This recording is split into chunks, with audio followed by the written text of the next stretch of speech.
Kita ke kabar pertama pemirsa, meski terus mendorong Erick Thohir menjadi calon wakil presiden, Partai Amanat Nasional masih membuka peluang terjadinya poros keempat.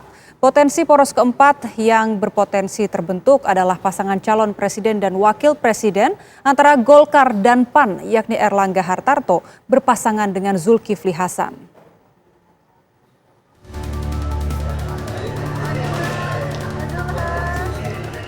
Lobi-lobi politik yang gencar dilakukan oleh Partai Amanat Nasional PAN. Lewat pertemuan-pertemuan dengan sejumlah petinggi partai, PAN terus membuka peluang koalisi untuk menghadapi Pilpres 2024. Selain mendorong Erick Thohir sebagai calon wakil presiden, Sekjen PAN Edi Suparno mengaku masih membuka peluang untuk terbentuknya koalisi baru, termasuk antara PAN dengan Partai Golkar. Koalisi PAN dengan Golkar ini bisa menghadirkan calon presiden dan wakil presiden masing-masing dari ketua umum partai, yakni Erlangga Hartarto dan Zulkifli Hasan. Bagaimana tentang kemungkinan koalisi antara Partai Golkar dengan PAN mengusung Pak Erlangga dan Pak Zulhas? Opsi itu masih juga kami buka, mengingat itu adalah opsi di mana kita menghadirkan dua kader partai politik untuk berlaga di Pilpres. Tentu itu merupakan sebuah kebanggaan bagi sebuah partai politik untuk bisa menghadirkan kader-kader terbaiknya di dalam Pilpres. Opsi itu tentu masih juga masuk di dalam radar kami untuk kami dalami secara terus-menerus.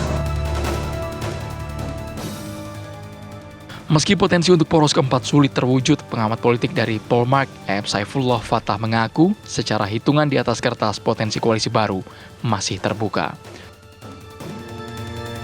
Dari sisi teoritis, dari sisi anatomi kekuatan politik di DPR tentu masih mungkin. Kita masih mungkin punya 4 kandidat itu masih mungkin, dilihat dari sisi itu saja.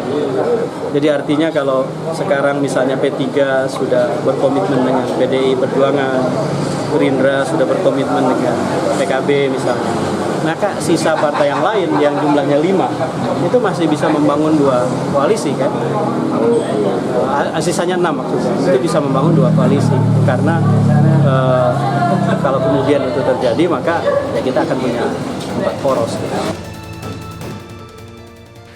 Sejak pekan lalu, para petinggi PAN telah melakukan pertemuan dengan elit PDI Perjuangan dan Partai Gerindra.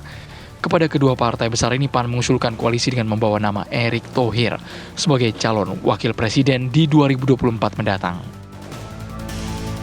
Tim TV One mengabarkan.